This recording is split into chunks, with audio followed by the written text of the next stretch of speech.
स्वर्गत विभूतिभूषण दासଙ୍କ द्वादशाह उपलक्षे शोक सम्मिलन अनुष्ठित। जगतसिंहपुर जिलार बिरिडी ब्लॉक अंतर्गत 22 मौजा स्थित मोहिनपुर ग्रामर वरिष्ठ कविराज तथा समाजसेवक स्वर्गत विभूतिभूषण दास आजकू 13 दिन हेब आरपारी को चली जाइछंती। तांको वियोगरे सारा जिले में शोकर छाया खेली जाइछि। से जड़े सचोट मिष्टभाषी समाजसेवक एवं कर्तव्य परायण मनीषटीए थिले। दीर्घ दिन धरी मोहिनपुर अंचल समेत जिलार बहु कोण अनुकोणरू रोगी माने छुटी आसुथिले तांको पाखकू चिकित्सित हेबा पई। आउ स्वल्प टंका खर्च रे रोगी माने भल मध्य होई जाउथिले। हेले एबे आउ देखियाकू मिलिबनी तांकर से हस हस मुह एवं आउ सुनिबाकू मिलिबनी मिठा मिठा कथा। गतकाली स्वर्गत विभूतिभूषण दासଙ୍କ द्वादशाह उपलक्षे तांकर शोक संताप परिवार वर्गों को सांत्वना प्रदान पई एक शोक सभा सम्मेलन आयोजन करा जायतिला। तीर्तोलर विधायक विजय शंकर दासଙ୍କ सभापतित्व रे एही सभारे जगतसिंहपुर विधायक श्रीजुक्त प्रशांत कुमार मुदुली, जिला परिषद सभापति मनोज भोई, जिला कांग्रेस सभापति श्रीजुक्त नटवर बारिक, विप्लव चौधरी, सांसद राजश्री मल्लिक एवं जिलार बहु मान्यगण्य व्यक्ति और समाजसेवी प्रमुख जोग देइथिले।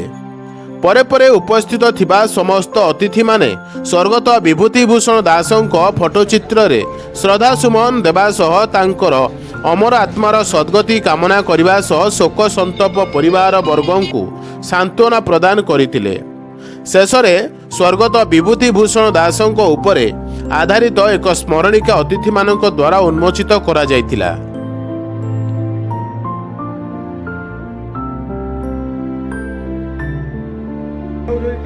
पहुँचीगला से खाली हाथ में फेरवा अजीर केबे नहीं। निश्चित भाव में तार असुविधा से सुविधा करिवे तब कहीं चाप छाड़ते।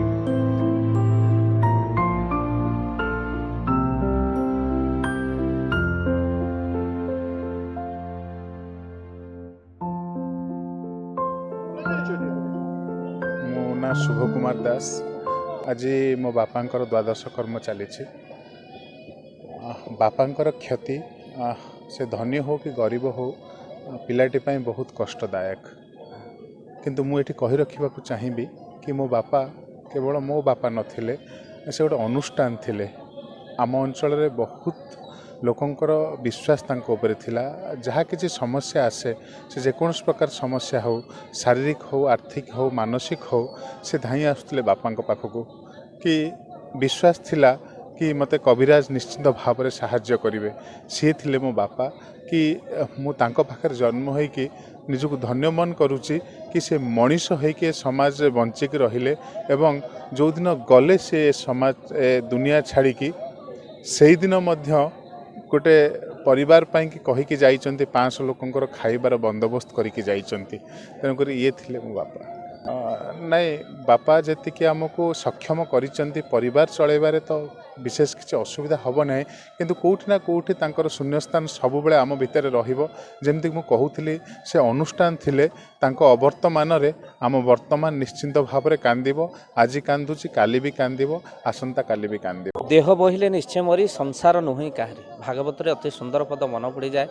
किंतु संसार भितर जन्म होइले प्राणी अवश्य मरे, तार जन्म धन्य जहाँपाई गोड़ी माटी चोरी। प्रकृत में विभूतिभूषण दास जड़े व्यक्ति नथिले, थिले जड़े अनुष्ठान। आउ प्रकृत में से लोक सेवा जेते करिसंते, आउ लोक मानकु से वैद्यराज होइकि लोक मानकु आरोग्य कामना करने सहित औषध दे एते लोक से भल करिसंते। लोक जेते प्रशंसा कले मध्य तांको गुण कम हम। तो आम से धाई आसीचु। बहुत भल पाती से मते श्रद्धा करते। आउ जोटी देखते कहते तुम्हें महाराज आमे कविराज, ये संपर्क जन्म जन्मर। तेणु जाहो से आज नहांती सत, किंतु दुख समस्त आखिरे भरी जाइए। कहीं आमे तांको एबे भी झुरुचु। प्रकृत में विभूति नना एभली लोक थिले, समस्त आखिरे आज लुह दे चलीगले। कहते कि बापा होचंती परिवार मेरुदंड, किंतु आज डाक्टर विभूतिभूषण दास आज द्वादश दिन है, किंतु आप जो जो परिवार शोक संत परिवार बर्तमान अच्छा आप कौन समर्थन देखु। प्रकृत में बापा शब्दर गोटे तुलना ना जे प्रकृत में माँ थिला पुओ दुनिया डरे ना, बापा थिला पुओ सबारे हारे ना। ବାପା ଚାଲିଗଲେ ଜୀବନର ସର୍ବସ୍ୱ ଚାଲିଯାଏ।